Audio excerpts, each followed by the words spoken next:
प्यारे बच्चों, welcome all of you. आज मैं परिचर्चा करने आया हूँ मौलिक अधिकारों के ऊपर।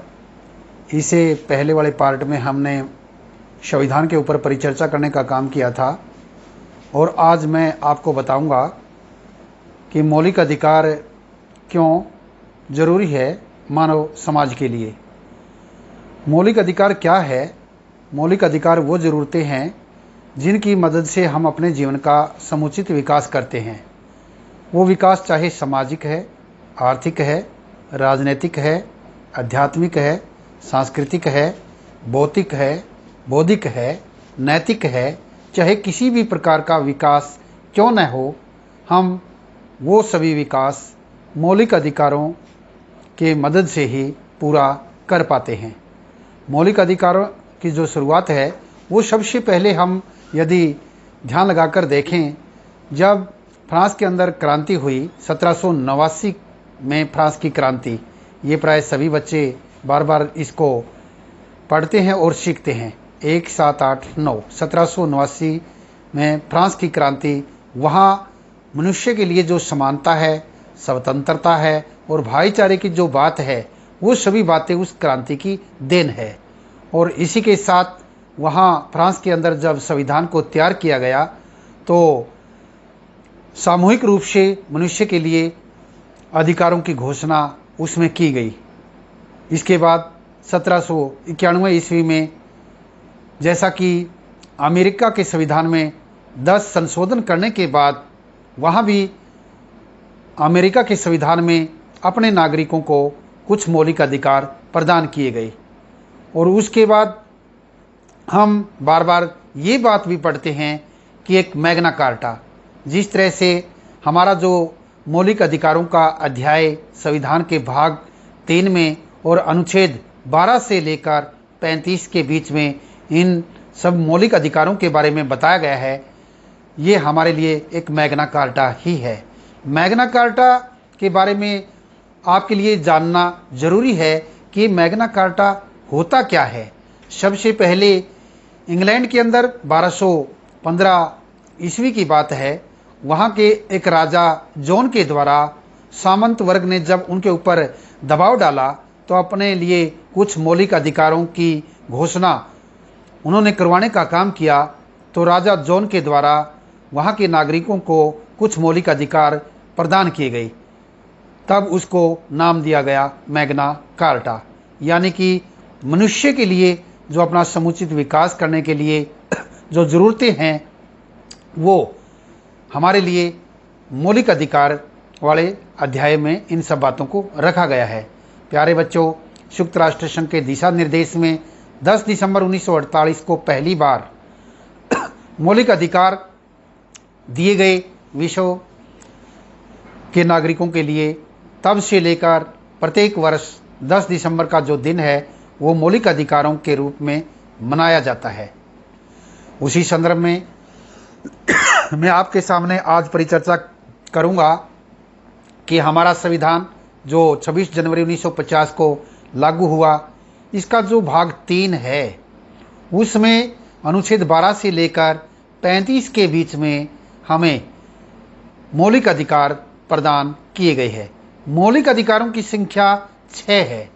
आरंभ में इनकी संख्या 7 थी, लेकिन जो मौलिक अधिकारों के रूप में 7वें नंबर पर था संपत्ति का अधिकार, वो मौलिक अधिकारों की सूची से निकाल करके उसको कानूनी अधिकार का रूप दे दिया गया और वो 300 के भाग ए में उसको स्थान दिया गया और उसको कानूनी अधिकार के रूप में मान्यता मिली।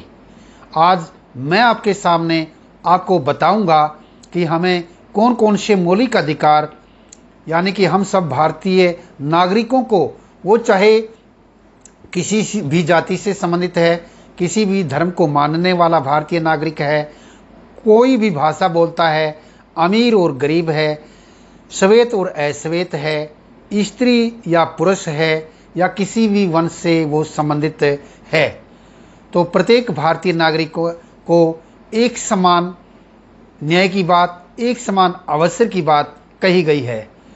तो आज मैं आपको बताऊंगा कि जो अनुच्छेद 14 से लेकर 18 तक है, उसमें समानता के अधिकारों को स्थान दिया गया है। 19 से लेकर जो 22 अनुच्छेद तक है उसमें हमें स्वतंत्रता के अधिकार प्राप्त हुए हैं। 23 और 24 के बीच में हमें शोषण के विरुद्ध जो अधिकार है वो मिला है। 25 से लेकर 28 के बीच में धार्मिक स्वतंत्रता के अधिकार भारतीय नागरिकों को प्रदान किए गए हैं। 29 और 30 में शिक्षा एवं संस्कृति का अधिकार भारतीय नागरिकों को प्राप्त है और अनुच्छेद 32 में संवैधानिक उपचारों का अधिकार दिया गया है। तो हम शुरुआत करते हैं कि 14 से लेकर 18 तक कौन कौन से अधिकार भारतीय नागरिकों को प्राप्त है। ये सब समानता के अधिकार है। अनुच्छेद 14 से यदि हम शुरुआत करें तो अनुच्छेद 14 को जानने के बाद हमें ये आभास होगा कि प्रत्येक भारतीय नागरिक को कानून के समक्ष समानता या कानून का समान संरक्षण, ये दो शब्द इस अनुच्छेद 14 में रखे गए हैं। कानून के समक्ष समानता ये बात हमें मिली है ब्रिटेन के संविधान से और कानून का एक समान संरक्षण ये बात हमें मिली है अमेरिका के संविधान से। तो कानून का समान संरक्षण, इसका अभिप्राय ये है कि प्रत्येक भारतीय नागरिक, वो चाहे किसी भी जाति से संबंधित है, किसी भी धर्म को मानता हो, कोई भी भाषा बोलने वाला हो, स्त्री या पुरुष, अमीर या गरीब, श्वेत या अश्वेत और किसी भी वंश से संबंधित क्यों न हो, सभी को कानून के सामने एक समान समझा गया है। यानी कि कानून एक समान सभी की हिफाजत करने का काम करेगा। वो चाहे देश का आम नागरिक है या देश का बड़े से बड़े पद पर बैठा हुआ कोई प्रधानमंत्री या राष्ट्रपति हो। तो ये बात आपके लिए समझनी जरूरी है कि अनुच्छेद 14 में कानून के सामने सभी को एक समान दृष्टि से रखा जाता है। अब हम बात करते हैं अनुच्छेद 15 की, यानी कि भेदभाव की मनाही। कोई भी भारतीय नागरिक, वो चाहे किसी भी जाति से संबंधित है, किसी भी धर्म को मानता है, कोई भी भाषा बोलता है, अमीर और गरीब, श्वेत या अश्वेत और किसी भी वंश से वो संबंधित क्यों न हो, किसी के साथ किसी प्रकार का भेदभाव नहीं किया जाएगा। तो यहाँ भेदभाव की मनाही की जो बात है, हम इस बात को अच्छी प्रकार से ध्यान में रखेंगे कि ये बात अनुच्छेद 15 में इसको स्थान दिया गया है। आगे मैं बात आपके सामने करूंगा अनुच्छेद 16 को लेकर के। इसमें एक समान अवसर की बात कही गई है। एक समान अवसर, वो चाहे किसी भी जगह सार्वजनिक कोई एक क्षेत्र हो या कोई भी एक नियुक्ति का मामला हो, सभी को एक समान अवसर प्रदान करने का कार्य करेगा। एक समान अवसर की जो बात है, ये अनुच्छेद 16 में इसको स्थान दिया गया है। आगे में आपको बड़ा इंपॉर्टेंट है ये नंबर, अनटचेबिलिटी यानी कि अस्पृश्यता का जो अधिकार है, अस्पृश्यता को लेकर के, यानी कि कोई भी भारतीय नागरिक यदि जाति सूचक शब्दों का प्रयोग करेगा, यदि गाली सूचक शब्दों का प्रयोग करेगा, तो अगर जिसके विरुद्ध इन शब्दों का प्रयोग किया गया है वो न्यायालय की शरण में जा सकेगा।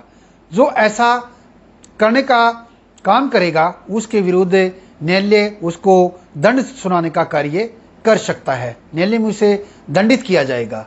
आगे मैं बात करूंगा अनुच्छेद 18 की बात। अनुच्छेद 18 के अंदर समानता के अधिकार के अंतर्गत उपाधियों के अंत की बात कही गई है।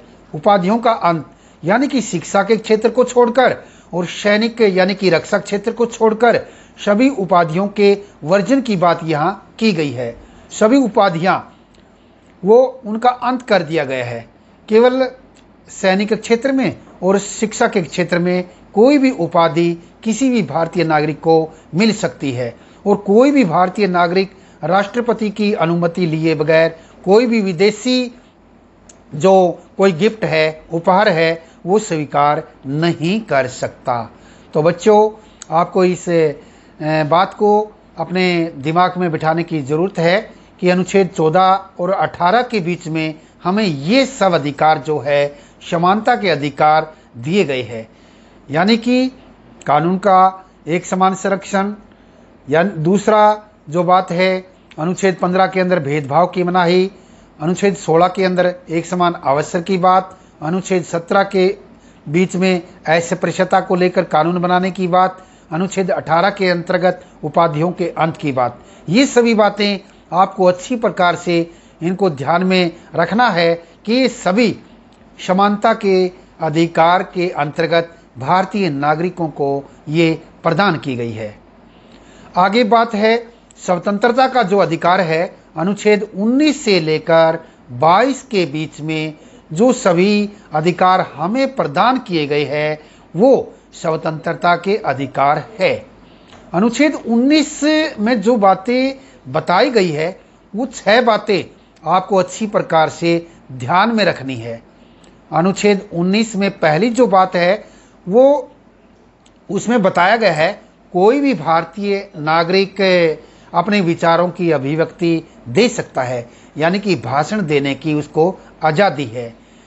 अनुच्छेद 19 के अंतर्गत जो दूसरी बात है उसमें बताया गया है कि हम सब भारतीय नागरिकों को ये आज़ादी मिली हुई है कि हम शांतिपूर्वक बिना हथियारों के इकट्ठा हो सकते हैं और अपने अधिकारों की मांग कर सकते हैं। अनुच्छेद 19 के अंतर्गत जो तीसरी जो बात बताई गई है उसमें कोई भी भारतीय नागरिक अपना संघ या संस्था बनाने की उसे पूरी छूट है।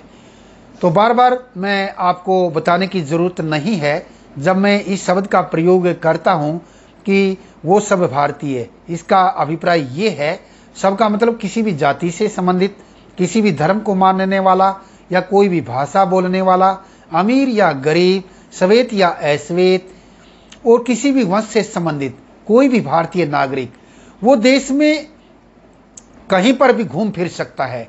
ये चौथे नंबर पर इसको स्थान दिया गया है। 5वें नंबर पर यह बताया गया है कोई भी भारतीय नागरिक किसी भी देश के अंदर कहीं भी अपना निवास स्थान वो बना सकता है।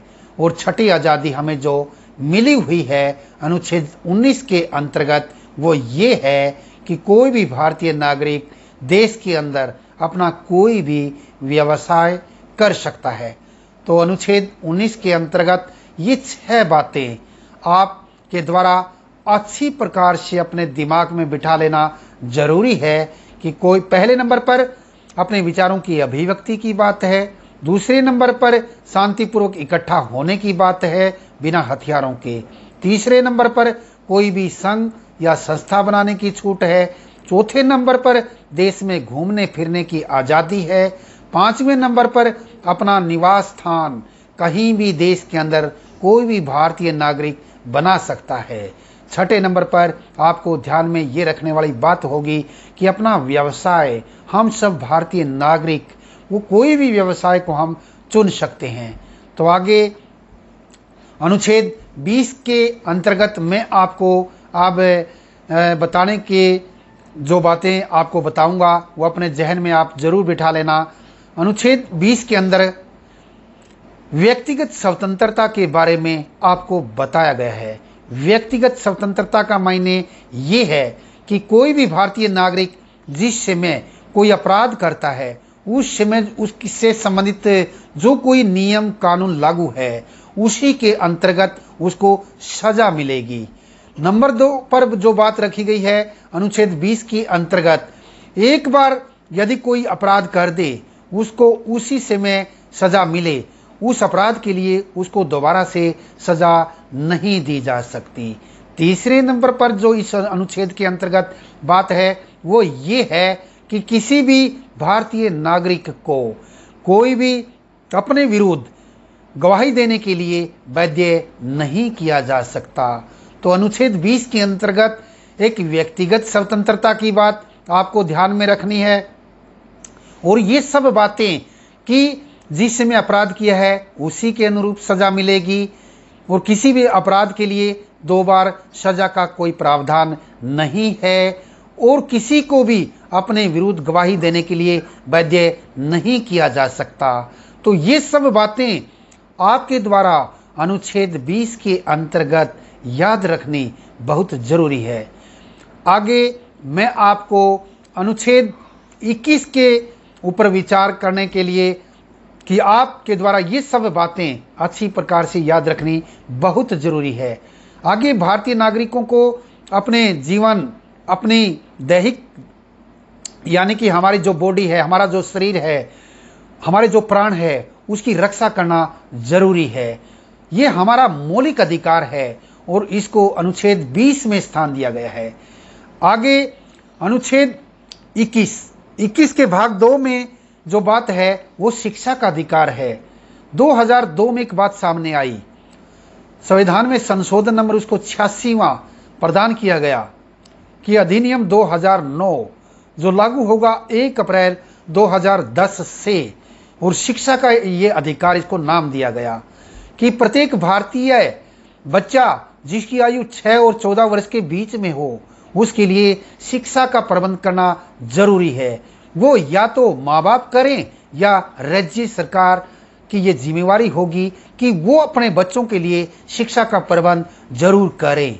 ये सब बातें आपको अनुच्छेद 21 के अंतर्गत याद रखनी है। आगे मैं आपके सामने अनुच्छेद 22 लेकर के आया हूं। अनुच्छेद 22 में आपको ये बात अच्छी प्रकार से याद रखनी है कि इसमें पहला पॉइंट ये बताया गया है कि यदि किसी अपराधी को थाने में ले जाया जाता है, उसको हिरासत में रखा जाता है, तो वहां 24 घंटे के अंदर अंदर उस व्यक्ति को न्यायालय में न्यायाधीश के सामने सशरीर प्रस्तुत करना होगा ताकि वो अपनी सफाई न्यायाधीश के सामने प्रकट कर सके। यदि न्यायाधीश को उसमें कोई खोट नजर आता है तो वो उसको सजा दे सकता है, अन्यथा वो उसको आरोप मुक्त भी कर सकता है। और आगे अनुच्छेद 22 के अंदर जो दूसरी बात है, किसी को भी यदि हिरासत में लिया जाता है तो उसको इसके लिए कारण जरूर बताना होगा। तीसरे नंबर पर जो बात है वो ये है कि कोई भी भारतीय नागरिक अपने लिए कानूनी सलाह लेने का उसको पूरा अधिकार है। वो अपने लिए वकील की सुविधा उपलब्ध करवाने के लिए कह सकता है, और ये सभी जो अधिकार है किसी विदेशी को प्राप्त नहीं है। प्यारे बच्चों, आपको बड़े ध्यान के साथ इन मौलिक अधिकारों के बारे में बड़ी एकाग्रता के साथ इन सब को सुनना है। ये प्रत्येक के जीवन में बहुत महत्वपूर्ण बातें हैं। वो चाहे कोई शिक्षित व्यक्ति हो, चाहे कोई, कहने का अभिप्राय यह है कि साक्षर व्यक्ति हो, निरक्षर व्यक्ति हो, प्रत्येक के जीवन में ये सब बातों का बड़ा महत्व है, क्योंकि ये जरूरी नहीं कि सभी व्यक्ति आगे पढ़ते रहें। कुछ के लिए ये ऐसा भी होता है कि आगे चल करके आप में से ही कोई मेंबर बनेगा या कोई सरपंच बनेगा, कोई चेयरमैन बनेगा, कोई राजनेता बनेगा, तो उन सब के लिए इन बातों का बड़ा महत्व होगा। तो आपके लिए ये सभी बातें जरूरी है कि जो मौलिक अधिकार हमें प्रदान किए गए हैं उनके अंतर्गत किन किन बातों को पिरोया गया है। तो प्यारे बच्चों, आगे मैं आपको बताना चाहूंगा कि अनुच्छेद 23 और 24 शोषण के विरुद्ध अधिकार, इसके अंतर्गत कौन सी बातें लेकर के हमारे संविधान के अंतर्गत इन सब बातों को रखा गया है। अनुच्छेद 23 और 24 शोषण के विरुद्ध अधिकार, जब हम बात करेंगे अनुच्छेद 23 की, तो आपको ये 3 शब्द यानी कि व्यापार की बात और जो बेगार की बात, जो श्रम यानी कि मेहनत की बात, इन 3 शब्दों के बारे में, व्यापार यानी कि किसी भी भारतीय बच्चे का या स्त्री का कोई व्यापार नहीं कर सकता, ले बेच नहीं कर सकता। यदि कोई ऐसा करता पाया गया तो उसके कानून उसको सजा देने का काम करेगा। आगे बेगार एक शब्द आप कई बार समाज के अंदर सुनते होंगे कि बेगार का मतलब क्या होता है। बेगार मतलब काम लेना और उसके बदले में पैसा ना देना, यही होता है बेगार। आगे श्रम यानी कि कोई वृद्ध व्यक्ति है, उसकी कोई सामर्थ्य नहीं है, यदि कोई उसको काम करने के लिए बाध्य करेगा उसकी सामर्थ्य से ज्यादा काम लेने की कोशिश करेगा तो उसके विरुद्ध भी सजा का प्रावधान अनुच्छेद 23 में बताया गया है। आगे याद रखने की बात अनुच्छेद 24 है, 2-4, यानी कि यहां आपको याद ये रखना है 2-4 और 1-4। 1-4 का अभिप्राय ये है कि 14 वर्ष आयु का कोई बच्चा है, उसे कोई मालिक काम लेने की कोशिश करता है, वो चाहे ईंट भट्ठा है, कोई फैक्ट्री है, कोई रेस्टोरेंट है, कोई होटल है, कोई कृषक है, जमींदार है। यदि 14 वर्ष आयु के बच्चे से कोई काम लेने की कोशिश करेगा तो उसके विरुद्ध भी कानूनी कार्रवाई होगी। तो इन जो 23 और 24 के बारे में मैंने आपको बताया, ये सब बातें शोषण के विरुद्ध अधिकार, इसके अंतर्गत सभी भारतीय नागरिकों को उपलब्ध है।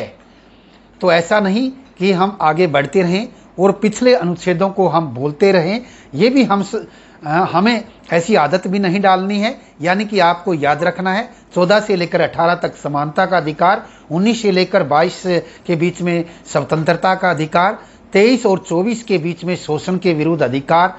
आगे प्यारे बच्चों, आप के द्वारा अपने जहन में बैठा लेना अति आवश्यक है, 25 और 28 के बीच में जो व्यवस्था की गई है, वो व्यवस्था जो है धार्मिक स्वतंत्रता के अधिकारों के अंतर्गत हम सभी भारतीय नागरिकों को उपलब्ध है। अब हम जानेंगे कि अनुच्छेद 25 में किस बात का प्रावधान किया गया है। 25 में ये बात बताई गई है कि कोई भी भारतीय नागरिक किसी भी धर्म को अपना सकता है, उसका प्रचार और प्रसार कर सकता है। अनुच्छेद 26, कोई भी भारतीय नागरिक अभिप्राय ये है कि किसी भी जाति से संबंधित हो, किसी भी धर्म को मानने वाला हो, किसी भी वंश से संबंधित हो, स्त्री और पुरुष, अमीर और गरीब, श्वेत या अश्वेत, मैं सभी जब शब्द बोलता हूं तो आपको ये मानना है, लेकिन यहां बात धर्म की हो रही है।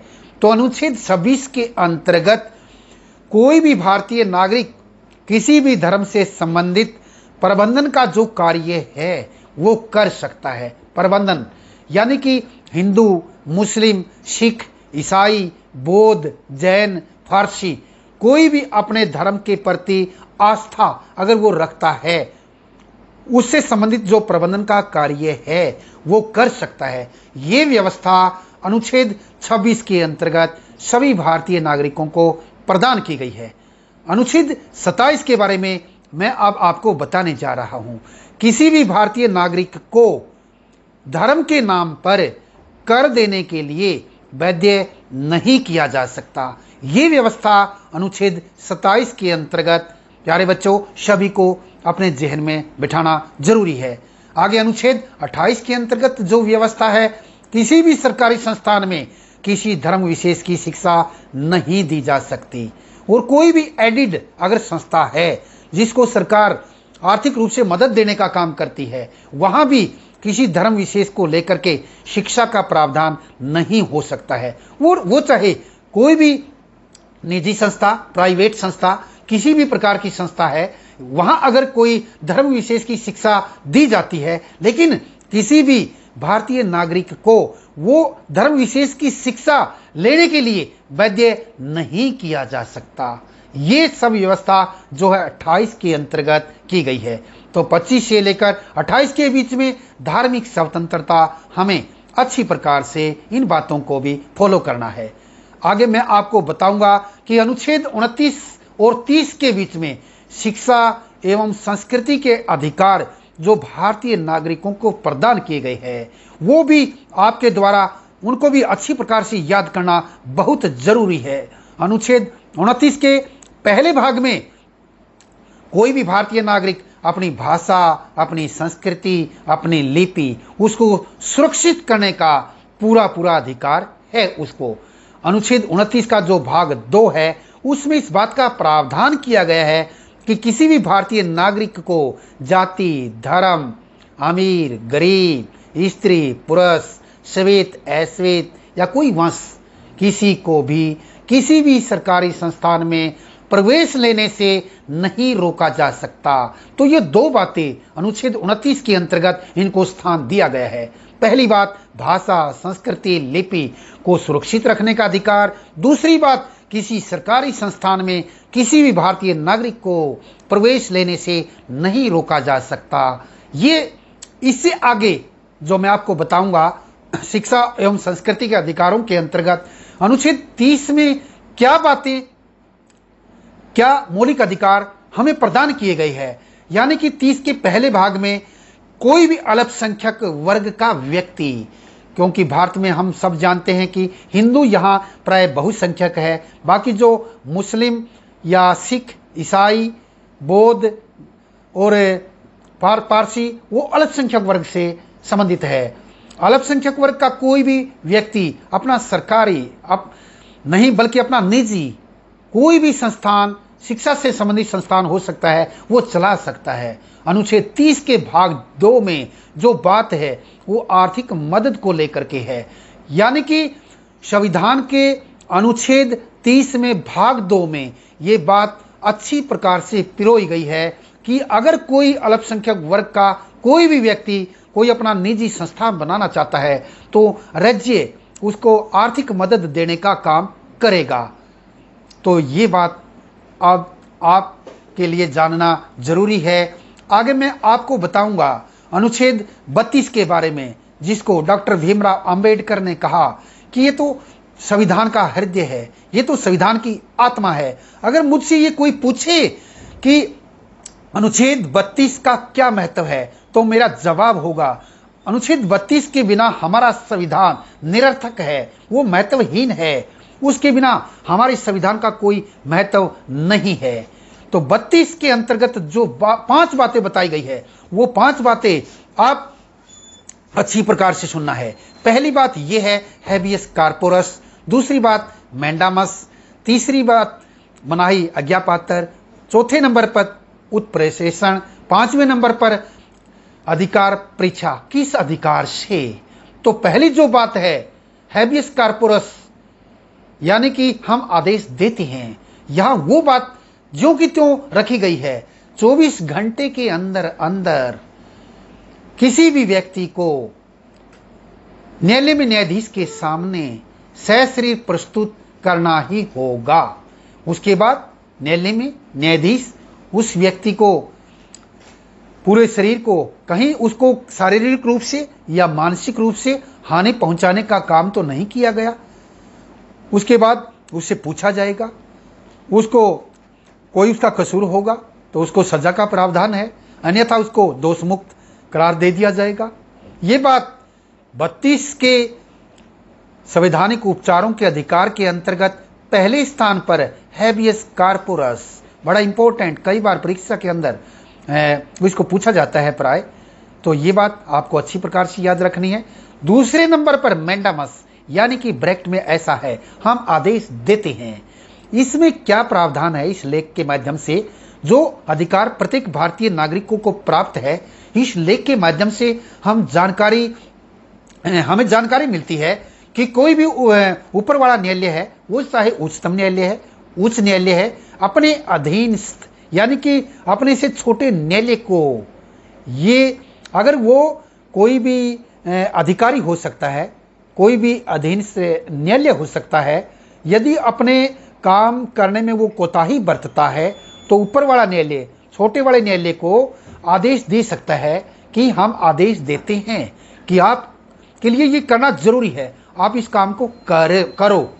तीसरे नंबर पर जो संवैधानिक उपचारों के अधिकार के अंतर्गत व्यवस्था की गई है वो है मनाही आज्ञापात्र, यानी कि ऊपर वाला न्यायालय, यानी कि वो उच्च न्यायालय, हाई कोर्ट और यानी कि सुप्रीम कोर्ट, उच्चतम न्यायालय, अपने अधीन से कोई भी छोटा न्यायालय हो सकता है या कोई भी सरकारी अधिकारी कर्मचारी हो सकता है। अगर वो अपने अधिकार क्षेत्र से बाहर का कोई कार्य कर रहा है तो ऊपर वाला न्यायालय नीचे वाले न्यायालय को ऐसा करने से रोक सकता है, और इसको हम प्रोहिबिशन यानी कि मनाही आज्ञापात्र के नाम से जान सकते हैं। और 4 नंबर पर संवैधानिक उपचारों के अंतर्गत जो व्यवस्था की गई। फ्रेंड्स, संवैधानिक उपचारों के जो अधिकार है इनके अंतर्गत जो 4 नंबर पर बात बताई गई है उत्प्रशेषण, उसका अभिप्राय ये है यदि कोई अधीनस्थ न्यायालय कोई अधिकारीगण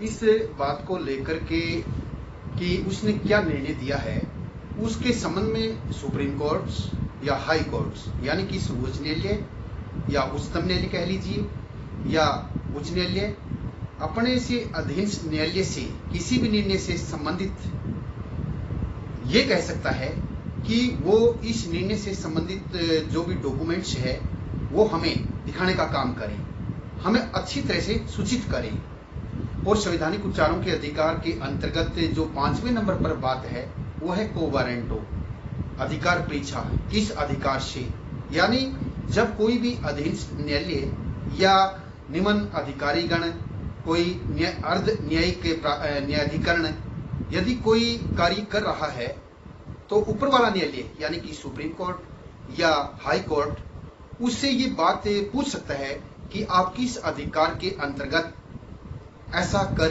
रहे हो। यदि उसके अधिकार क्षेत्र से ये बात बाहर है तो ऊपर वाला न्यायालय अपने से अधीन से न्यायालय को ऐसा करने से रोक सकता है और उसको ये कह सकता है कि हम इस बात की तसल्ली करते हैं कि ये आपके अधिकार क्षेत्र में आता है या आपके अधिकार क्षेत्र से बाहर की बात है, तो उसके बाद वो उसको ऐसा करने के लिए बोल सकता है। तो ये संवैधानिक उपचारों के अधिकार के अंतर्गत 5 वाक्य आपको अच्छी तरह से याद रखने हैं। पहले नंबर पर हैबियस कॉर्पोरस, दूसरे नंबर पर मैंडामस यानी कि हम आदेश देते हैं, तीसरे नंबर पर मनाही आज्ञा पत्र, 4 नंबर पर उत्प्रशेषण, 5वें नंबर पर अधिकार परीक्षा यानी कि किस अधिकार से। और जैसा कि डॉक्टर भीमराव अंबेडकर ने इसकी उपयोगिता को सिद्ध करने के लिए मैं आपको पहले भी बता चुका हूं, उन्होंने इसे संविधान का हृदय या संविधान की आत्मा कह करके इसको पुकारने का काम किया है। फ्रेंड्स, आपको कुछ अपवाद भी मैं बताने का कार्य करूंगा। मैंने सबसे पहले समानता के अधिकार के अंतर्गत आपको अनुच्छेद 14 में एक बात कही थी कि कानून का समान संरक्षण या कानून के समक्ष समानता की बात है। यहाँ कुछ अपवाद भी है।